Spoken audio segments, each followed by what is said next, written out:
ইদানিং সোশ্যাল মিডিয়ায় দেখা যাচ্ছে আমেরিকাকে নিয়ে খুব প্রাউড ফিল করছে কয়েকজন, পোস্ট করছে কয়েকজন ম্যাক্সিমাম মানুষ, যে আমেরিকা, ইউনাইটেড স্টেট পুরো আমাদের সাপোর্টে আছে, আমাদেরকে সাপোর্ট করছে, যখন খুশি তারা হেল্প করতে রাজি আছে। তো বন্ধুরা, একটা কথা বলে রাখি, রিসেন্টলি এই যুদ্ধ চলাকালীন বা ইন্ডিয়া পাকিস্তান যখন অপারেশন সিন্দুর হওয়ার পর পাকিস্তান যখন পাল্টা জবাব দিচ্ছিল, এতে অনেক আমাদের বায়ুসেনার ঘাঁটি এবং এছাড়াও বর্ডার এলাকা যেসবগুলোতে অনেক ক্ষতি হয়েছে।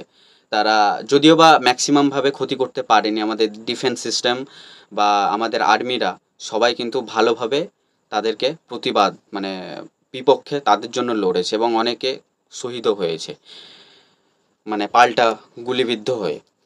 তো এতে বলছে যে পাকিস্তান এবং ইন্ডিয়ার যুদ্ধটা আমেরিকা পুরো স্টপ করে দিল, বা সেটাকে ক্রিটিসাইজ করে বা যাই কিছু হোক না করে একটা ওপর থেকে প্রেশার দিয়ে বন্ধ করলো। আমি বললাম ঠিক আছে, খুব ভালো করেছে, দুটো দেশের মধ্যে যুদ্ধ হচ্ছিল, যুদ্ধটা স্থগিত করলো।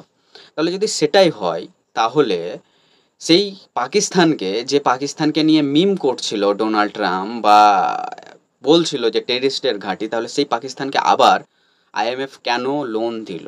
এবং তার ৭৬% ভোটিং করার ক্ষমতা রয়েছে আমেরিকার কাছে, তাহলে সে কিভাবে এত কোটি টাকা আবার লোন দিল? তাহলে যদি ভারতকে প্রপারলি এতটাভাবে সাপোর্ট করে আমেরিকা, তাহলে আবার এতটা লোন স্যাংশন কিভাবে, বা তাদেরকে কিভাবে টাকার মানে ফান্ডিং মানে অ্যারেঞ্জমেন্টটা কিভাবে করে দিল? এটা থেকে সাফ সাফ পাতা চলে যে ভাই, মানে মুখে আমরা যাই করি না কেন, ব্যাক এন্ডে শত্রুতা করেই যাব। যেটা অনেকে হয়তো আমাকে কমেন্টে বলবে যে, বা জ্ঞান দিতে আসবে, তাই বলি ভাই, এটা সাফ সাফ মানে বুঝতে পারা যায়, যাদের মধ্যে একটুকু পরিমাণ আইকিউ বা ব্রেন আছে, বুঝতে পারবে যে কেউই দেশের, আমাদের ভারতের জন্য ভালো চাই না। অন্তত আমেরিকা সেটা বন্ধুত্বটা জাস্ট ওরা মুখে দেখায় বা লোক দেখানো দেখায়, কিন্তু অ্যাকচুয়াল কিন্তু তারা চায় না। চাইলে এত টাকা কিন্তু পাকিস্তানকে ফান্ডিং করতো না। ওদের মূল উদ্দেশ্য যে ঠিক আছে, আমি যুদ্ধটা তোমাদের স্টপ করে দিলাম, স্থগিত করে দিলাম, এবার টাকাটা ফান্ডিং করে দিচ্ছি, যে পরিমাণ জঙ্গি ঘাঁটি ধ্বংস হয়েছে, তোমাদের ক্ষতি হয়েছে, সেটাকে আবার রিফার্মিং করো, রিপ্রোডিউস করো, আবার প্রডিউস করে আবার এ করো। এভাবে করে আসছে। আপনি যদি বিগত দিনে ফার্স্টের যদি দেখেন, পাঠানকোট থেকে, পুলওয়ামা অ্যাটাক থেকে, এর আগে যে সরকার ছিল কংগ্রেস, এখন আছে বিজেপি, যাই হোক আমি সরকারের কোনো বলছি না, পরপর ভাবে তারা এভাবেই কিন্তু ভারতের উপরে আক্রমণ করে আসছে। তাই আমরা যাই বলি না কেন, ভালো কেউই চায় না।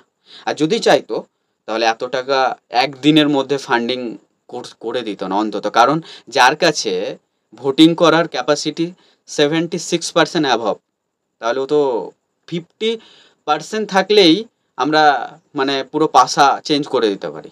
তাহলে ওর কাছে এত পার্সেন্ট থাকার পরও যদি ভারতের বন্ধু হয়, তাহলে কিভাবে তাদেরকে, তারা তো আবার জঙ্গি তৈরি করবে।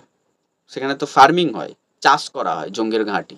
তারা তো প্রকাশ্যে মানে সাপোর্ট করে টেররিস্টকে। তাই বলবো, হিন্দু মুসলিমে ভাগ হবেন না। আমাদের এখন দরকার ইউনাইটেড নেশন, মানে একটা ঐক্যবদ্ধ জাতীয়তা। তাই বলবো, জয় হিন্দ। ভালো থাকবেন সবাই, সুস্থ থাকবেন, কোনো প্যানিক নেওয়ার দরকার নেই, শুধু সাপোর্ট করুন আমাদের সেনাদের, তাদের জন্য দোয়া করুন, আশীর্বাদ করুন, এবং তাদের যে ত্যাগ, তাদের ত্যাগকে থ্যাঙ্কফুল শ্রদ্ধা জানান, রেসপেক্ট।